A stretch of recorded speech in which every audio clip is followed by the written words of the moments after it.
What's up, people? It's been a pretty good week and it's a pretty fun day today. Welcome to Meadow Drive Hoops. I am Drew and joining me here as always. Tony, what's up? We got the Spurs and the OKC in the conference finals today, and this is what we've been waiting for. I mean, this is essentially the real NBA finals. Yeah. If we had to call a spade a spade. Mike will be in here shortly. But yeah, people, what a week it's been. The Spurs are in the conference finals for the first time since 2017. I think it's the first time since the 1998 NBA Finals that two teams with 60 wins are facing each other in a playoff matchup, which is fucking insane to think about. The OKC Thunder and the San Antonio Spurs. Not only the top two teams in the West, the top two teams in the league, and they're meeting in the Western Conference Finals. So, but as of now, we only have four matchups, or four teams, rather, because you have, like I just mentioned, the Thunder and the Spurs. And over in the East, we have the New York Knicks and the Cleveland Cavaliers. Last night was Game 7 between Cleveland and Detroit. Cleveland decisively on the road defeated Detroit 125 to 94. Yeah, 125 to 94. I tapped out after probably the beginning of the second quarter.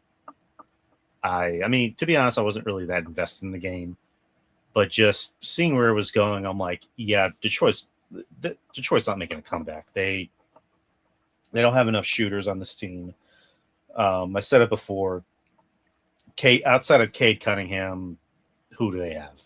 Jalen Duren. Tobias Harris. No. He needs to show up.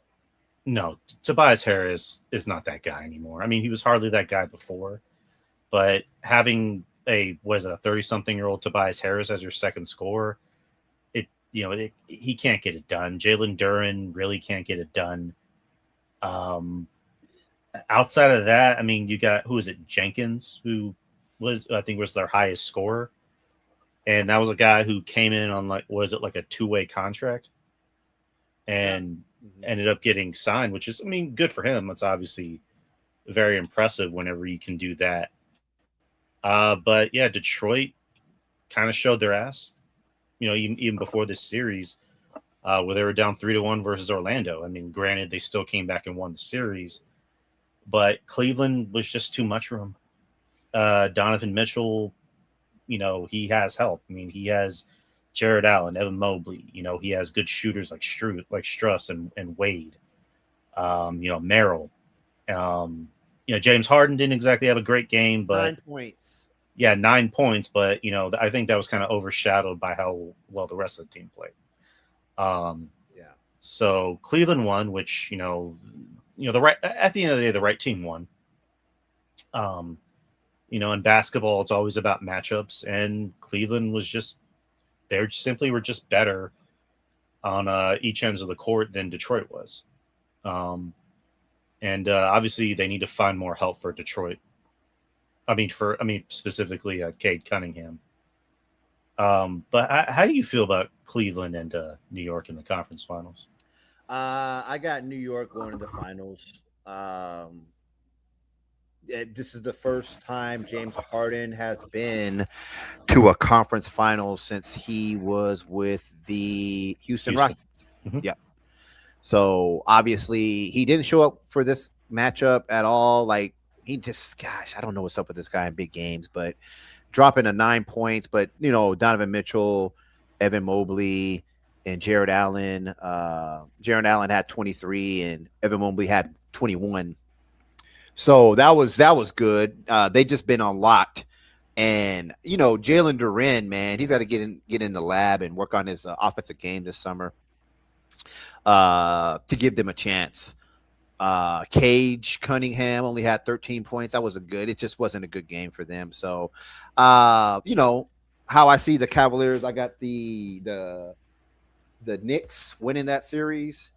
And I have a odd, weird prediction. which is so weird. And I'm gonna go off the meter with this one. So just open it. Okay, so this is funny. So this is gonna throw you. This is gonna go left field. This is gonna go left field real quick. Drew, Jeffrey Epstein had the list of the past 5 NBA championships since 2020. Okay. He got all 5 of them right, and then it stopped at 2026. I'm going to let you take your guess on what team he had winning the finals this year. He's been right he's 5 for 5. So I don't know if it's rigged or not, but you would just want me to tell you? Go ahead. The New York Knicks.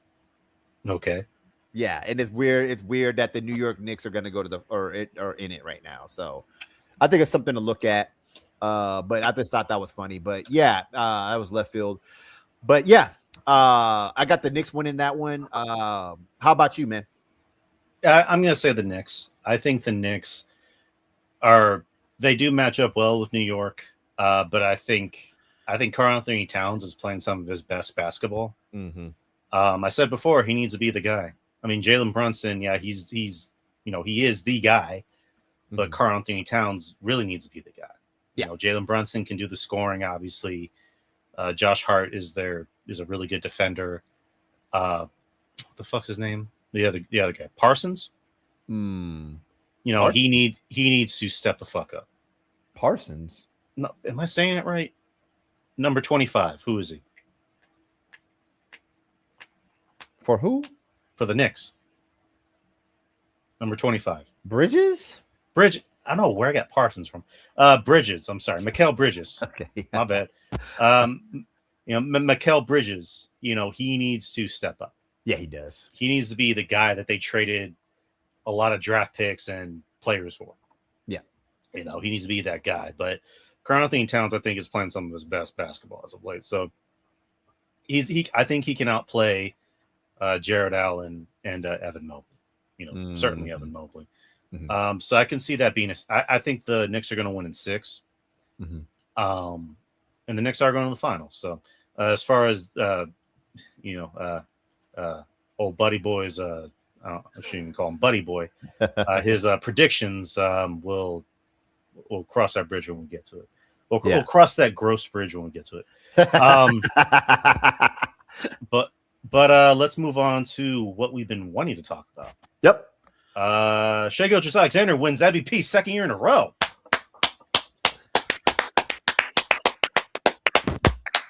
Hold on. I got something for that. Hold up. Oh, I got it right here.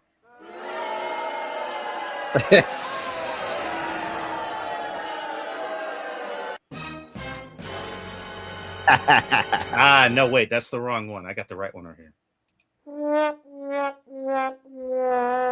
And how do you think Wemby is going to take this ceremony while he's watching him get the MVP? How do you think Wemby's going to react to that?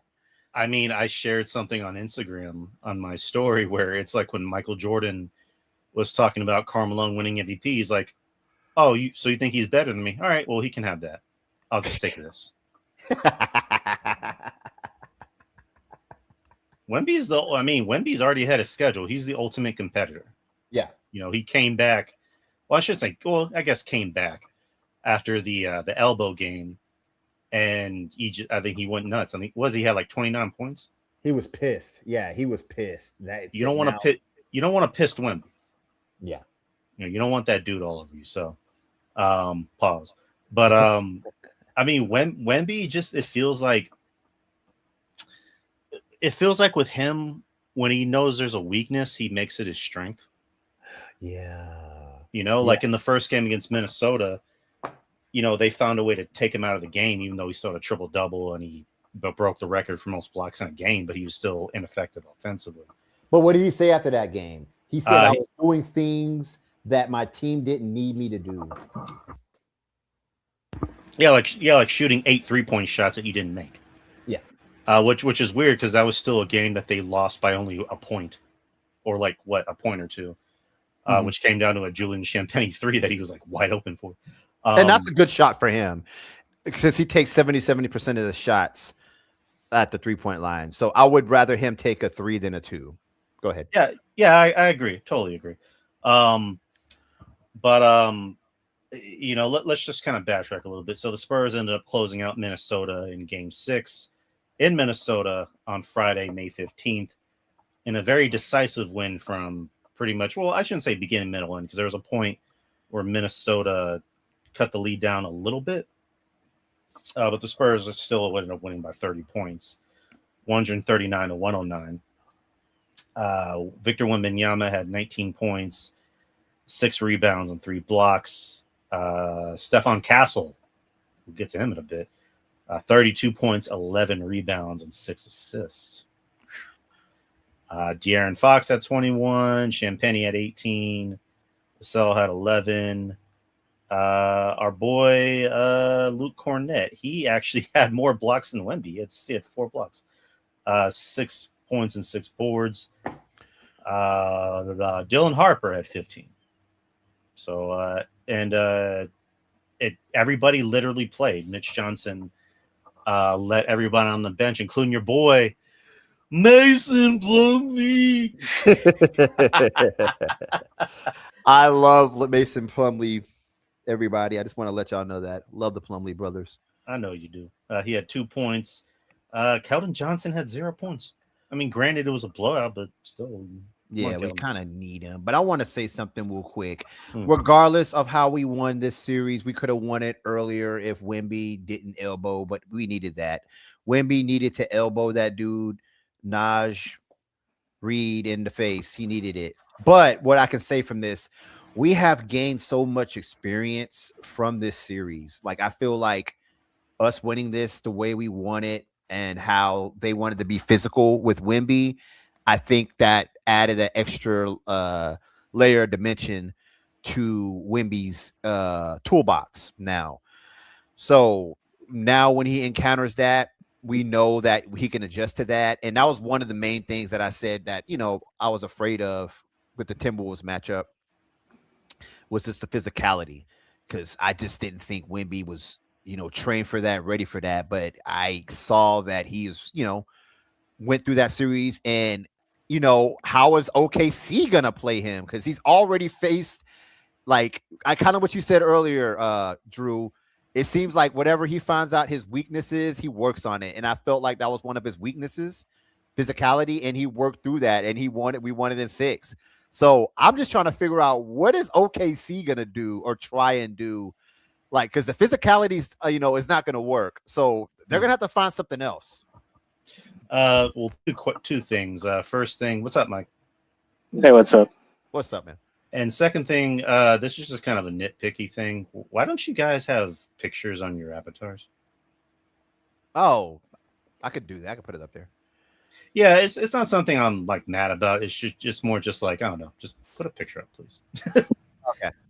Yeah, Mike, we were just talking about pretty much just getting into the preview of the series. I think that one of the main things that they're going to try to do, they're going to put Caruso on Wemby for sure, and I don't think that's going to work. That'll work for a little while, but Caruso, they're going to put a lot of that on Wemby, but I think he knows how to play that type of matchup now. Yeah, agreed. Hartenstein is probably the only guy I can think of that can give him a problem. Wemby is going to go fucking not even just at, but through Chet. Like, yeah, anyone that knows or doesn't know, Wemby and Chet Holmgren hate each other. They hate each other. They've hated each other since they were teenagers. Back when they played at AAU, there's an infamous video of Wemby getting thrown out of a game because he fouled out, or not. I guess not thrown out, but like he fouled out and he had to leave the game, and he's like in the back pacing back and forth and just angry and like trying to rip off his jersey. And you know, Chet's there celebrating the win. So, I mean, this matchup kind of gives you everything you need. You know, gives you Wemby versus Chet. it gives you Stefon Castle versus SGA. You know, it's going to be a great matchup. It's probably going to be the matchup of not just the West, but the NBA for the next 5 years to come. Like, these are going to be the two teams that, you know, take over the NBA. But Mike, what do you think? I think it's going to be a really physical series, and I think that OKC's lack of competition in the previous round is going to hurt them because they're not really prepared in terms of the physicality. I mean, both LA and I can't remember who they played in the first round. But Phoenix, that's right. Yeah, both those teams didn't really give them much physicality or challenge. No. I feel like that, as well as, you know, not playing for a week, they're probably going to be rusty as well. So there's a lot of factors. I look for OKC to send defenders at Wemby. I have a hard time believing they're just going to play him one-on-one. So I think they're going to be sending wing defenders on his whatever side is his weak side. Could be both sides even, depending on the spacing. That's something that OKC is actually really good at doing, is spacing the floor. And I think the Spurs will have to have shooters step up, you know, and make their shots. And if they do that, I think it could actually be a pretty easy series for the Spurs. I got questions for both of y'all. Predictions. How far do y'all see this going in? Who do y'all have winning? Go ahead, Mike. I have Spurs winning in 6. Okay. Drew? I would say this is going to go 7 games. There's going to be 7 games. I'm going to say Spurs. Yeah, I got Spurs in 7 also. And one other thing I want to say, if we guard Shea like we guarded Anthony Edwards, like doubling him, like as soon as he crosses half court, that is a little thing that we keep doing. And you know, here's the other burning question. Jalen Williams needs to be at 100%, or they can go down in 6. If Jalen Williams, because he's been sitting out, you know, keying on the bench and high-fiving while they sweep through these sorry other West teams, you know, kind of chilling, you know, taking a load off. Not going to be able to, he's going to need to be available. He needs to be in the starting lineup. He needs to be 100%. He needs to play, because if they don't have that firepower, their second scoring option, yeah, they're going to be out in 6. So Jalen Williams, yeah, he's had the whole season to kind of mess around and, you know, not hurry back, because Shea is Shea, and, you know, their team is just so much better than everybody else in the West besides us. But now it's time to put your bootstraps on and trying to buckle up, because ain't no more chilling, bro. You're gonna have to come correct in this series in order for y'all to OKC to have a chance. Mm-hmm. Yeah. I mean, they just announced that Jalen Williams will be playing tonight, and he said that he's healthy. So, as far as I know, both teams are healthy. So it should make for a fun matchup. You know, let's just kind of go down the line, just talk about each player. I mean, we already talked about Wemby. So Stefon Castle, another guy who just has risen to the challenge, you know, in the NBA playoffs. And, you know, the big, I guess the theme or the word, if you want to put it, with the Spurs has just been experience. Like, they're not experienced enough. And so far they've proven that, you know, they don't really give a fuck about inexperience. Like, even either Wemby or Stefon Castle said it, we don't care. You know, they beat. It's weird because when you look at both series, they should have ended sooner. Like with Portland, that should have been a sweep if Wemby didn't get concussed in game 2.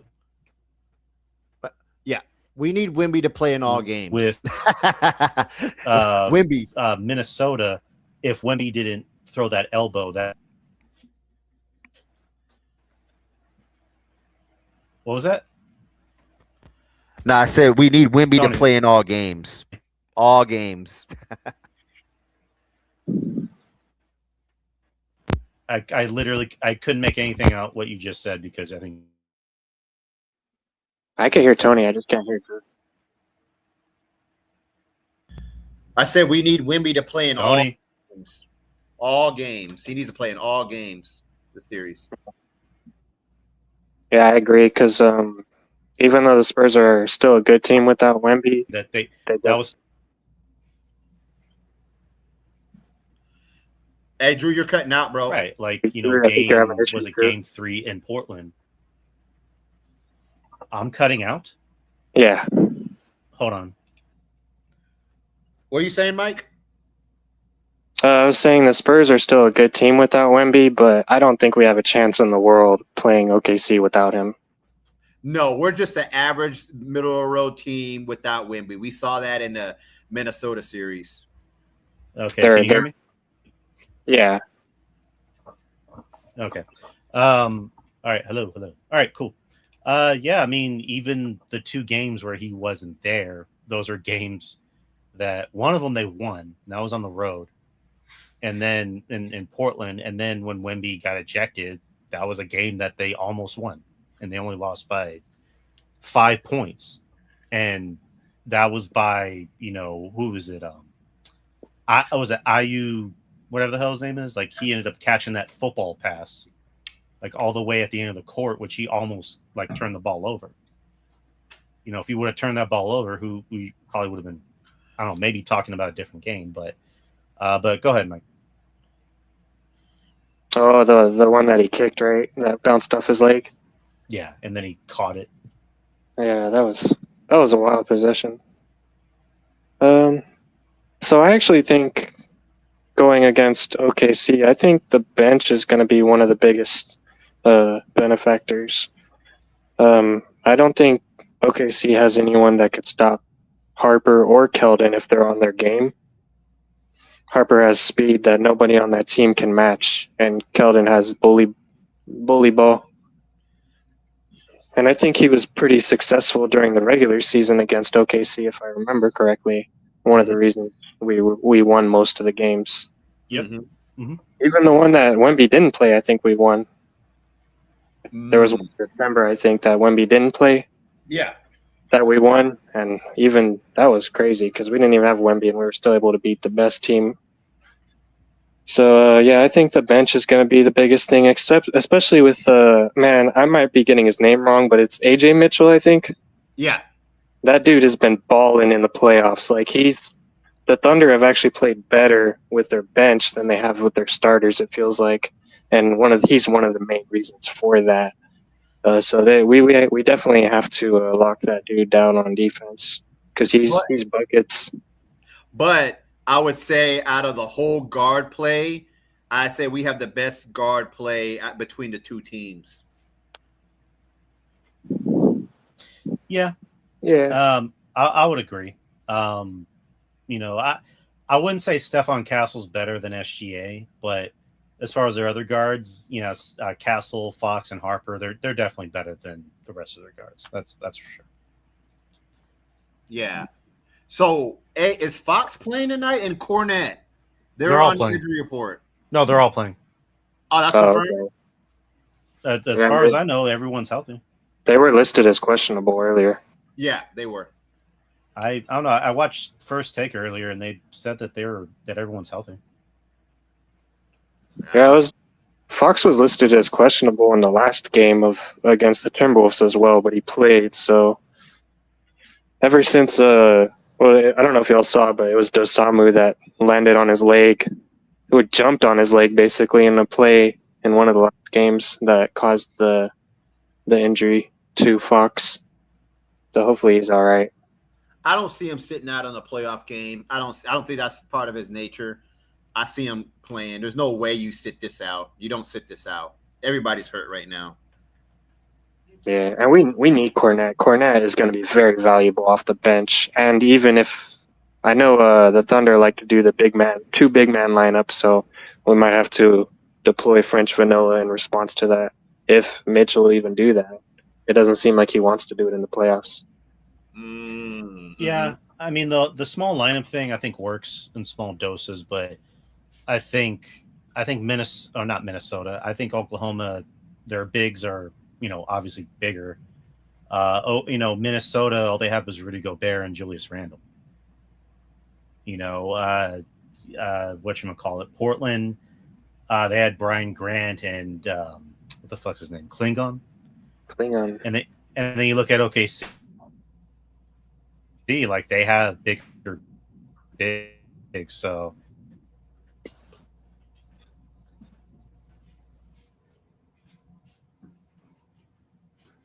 I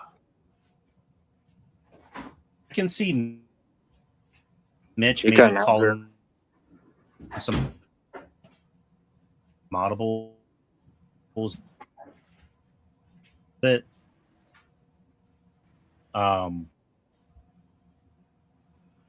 you're cutting out. But You're cutting out. You're cutting out, Drew. We'll You're cutting out, Drew. I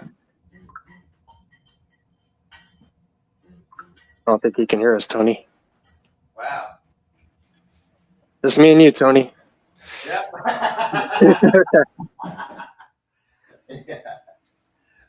Hey, I have a question, Tony. What's up? What's your question? Who is going to score the most tonight? Woo!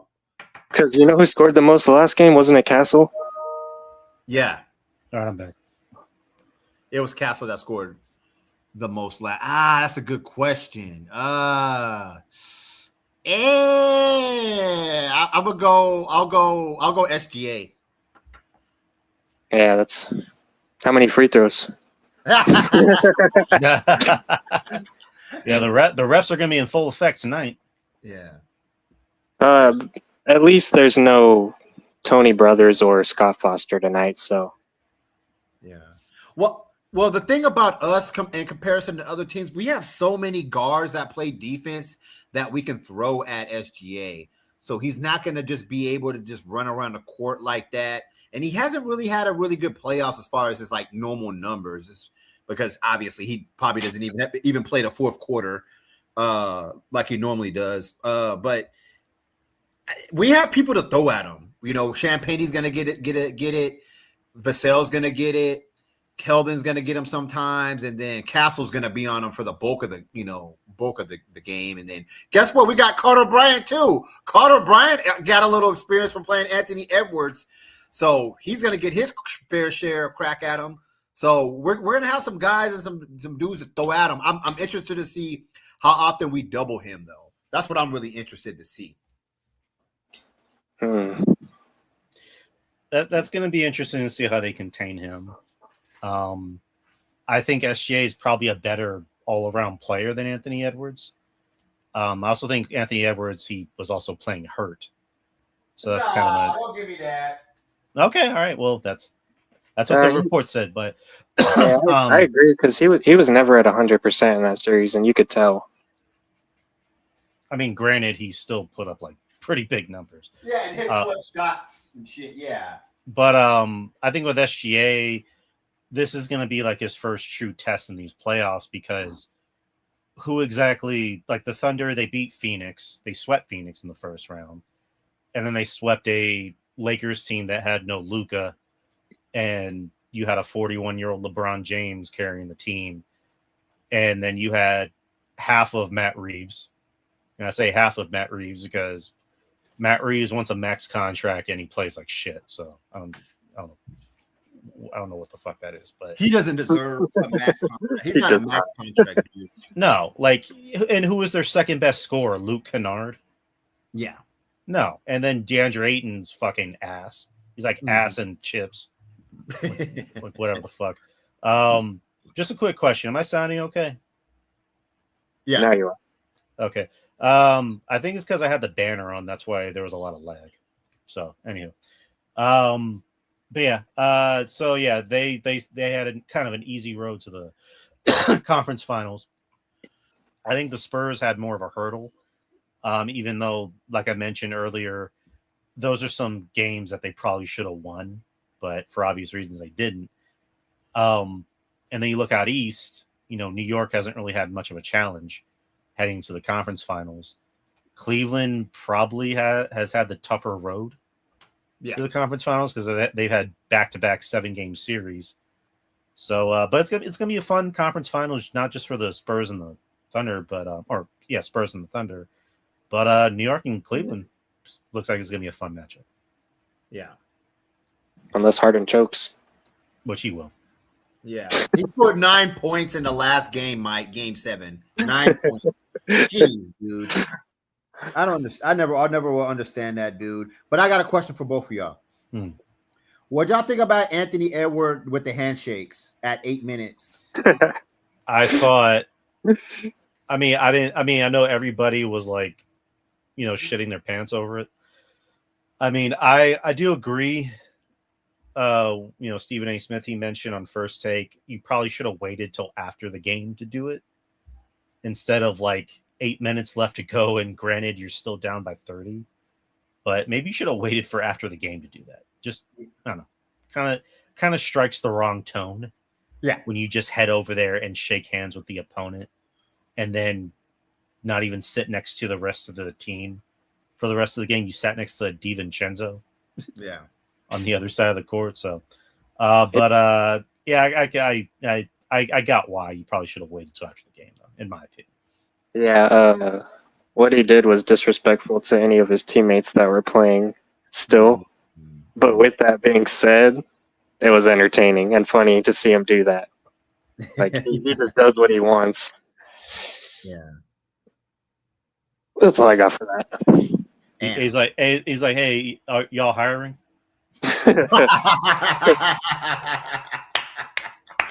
For real, bro. For real. I think he wants to come. That's so funny. And then Nas Reed said that it looks like we're having fun out there. We play for one another. We're not caring about the stats. And, it's no hero ball, basically, we were saying. Everybody was just, got to touch the rock. And he's saying that was one thing they need to work on, the Minnesota Timberwolves, in order to become a better team. Yeah. I mean, another way to become a better team is to trade Julius Randle. And Gobert. They are going to trade him. Yeah, they're both ass. Like, they both had a combined total of 3 points. Damn. 3 points, dude. The Wemby effect. I mean, it's the Karl-Anthony Towns effect, too, because they got rid of Karl-Anthony Towns, who's balling in New York. And then you get Julius Randle, who's just sucking ass. Yeah. Like, that dude's just... I saw a post, because I remember Tracy McGrady had said, Julius Randle, my guy, you need to start playing like Julius Randle. Mm-hmm. And then somebody on social media commented on that same post when he said that and goes, my guy, this is Julius Randle.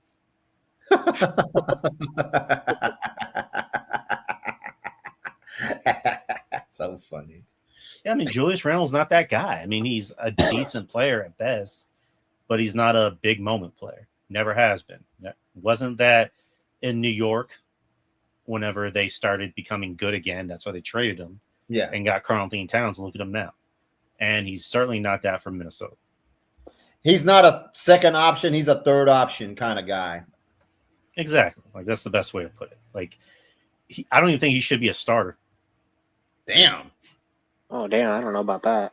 I would not start him on my team. I'd bench his ass. Damn. He's a six man to me. Damn. Okay. He's a bridesmaid, not a bride. I don't know if I go that far, but I definitely agree. He's a third. He should be a third or fourth option. He shouldn't be one of your top two options. I'll go that far.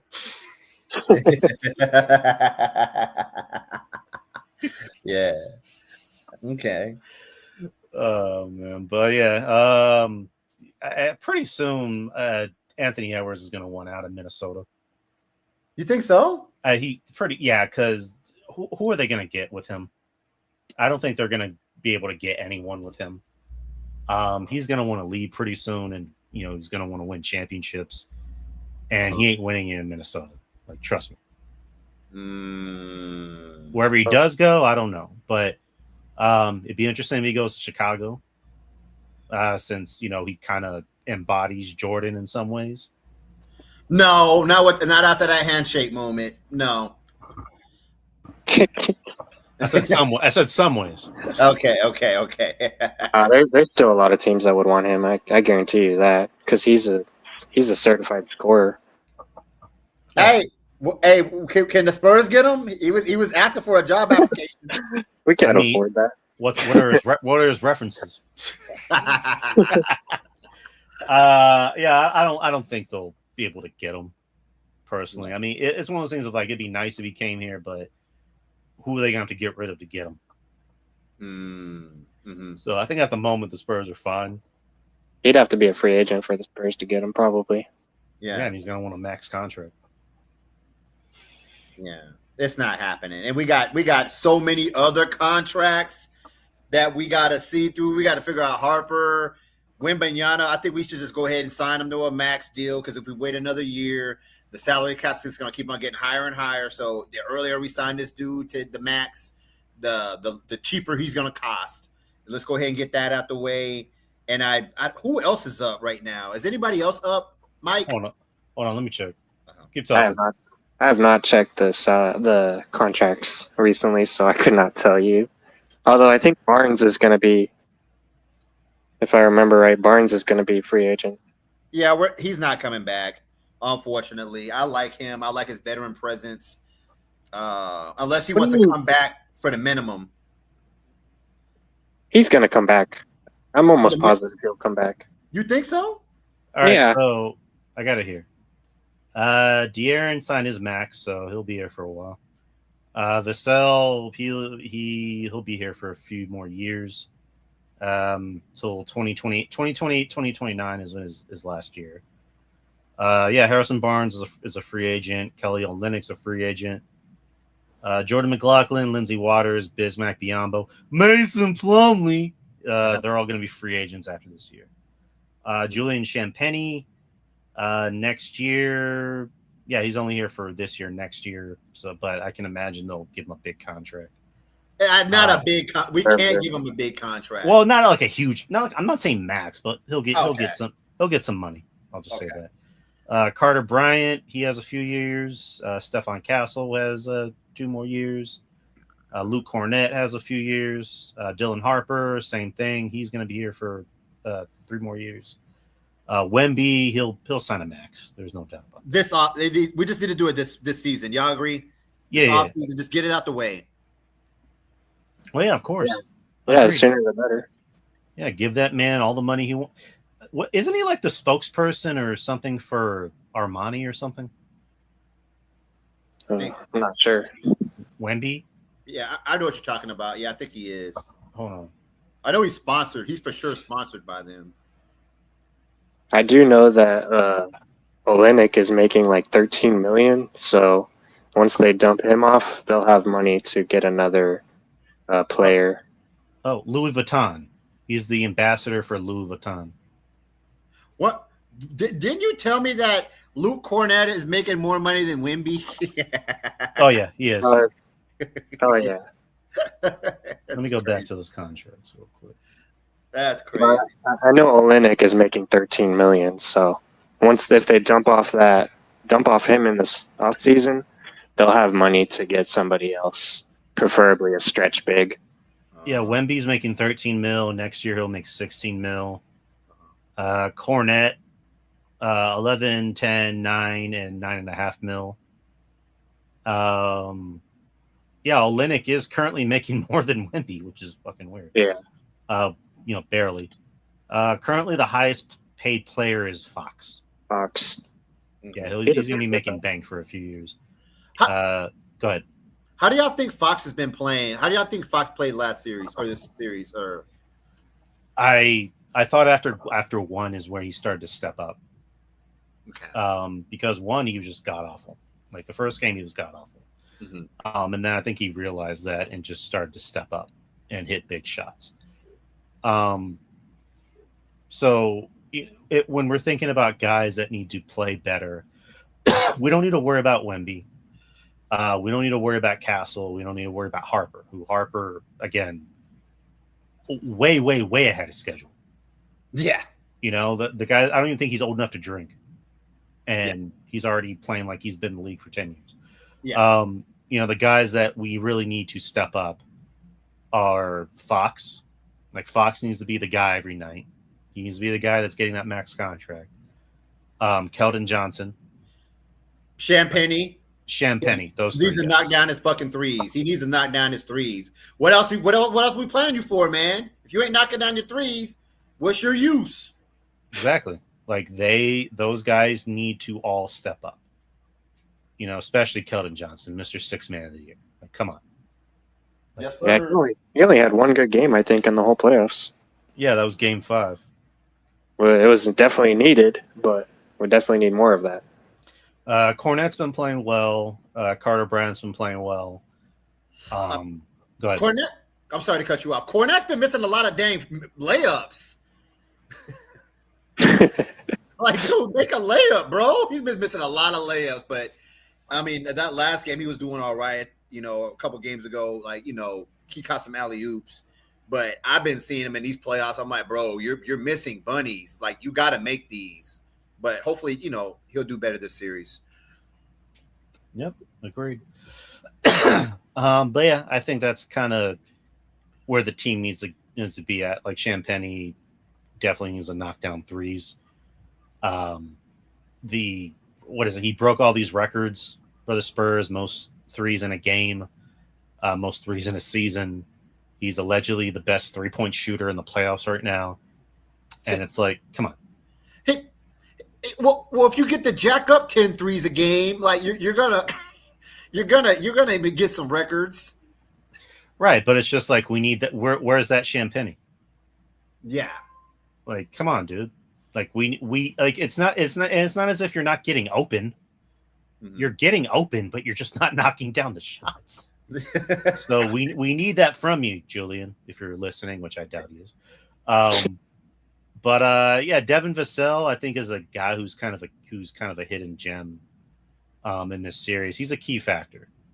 Like I don't think people realize how important Devin Vassell is. Very, yeah. To his team. Like the guy, like when he hits those mid-range jumpers and those was it the elbow on the side of the court, or not even the side of the court, but like in the middle of the key. You're definitely important for big shots. Can create his own shot. Can play defense. He's just as important to me. He's just as important as Wemby and Castle.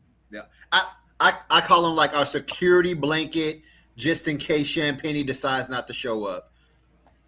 Very true. Yeah, because he kind of does some of the things that Champagnie does, but he actually has a mid-range, and he's actually willing to drive to the rim and dunk it. You know what I'm saying? So I think he brings a little bit more of an extra added dimension. But he's a sniper. Like, yeah. He's a sniper. So I call him, he's an extra security blanket if Champagnie decides, not to shoot well that night. To me, he's an all-star waiting to happen. Mm-hmm. You know what I mean? But how do you feel about that, Mike? How do you feel about Devin Vassell? I love Devin Vassell, and I think he's the only Spurs player that can shoot anywhere on the court. I don't think we have anyone else who can do that. You might be able to argue Fox, but he doesn't really shoot middies that often. So I think the value of his shooting, as well as him playing passing lanes on defense, is definitely undervalued. Agreed. But game's at 7:30 tonight on Peacock. The whole series will be on Peacock and NBC. Whack. I mean, no, it's on NBC as well. So all you need is cable. No, I'm talking about Amazon Prime. Yeah, so it's not going to be on Amazon Prime for the rest of the playoffs. So yeah, and then the Eastern Conference Finals will be on ESPN. And then the NBA Finals will be on ABC. So, but believe that covers it.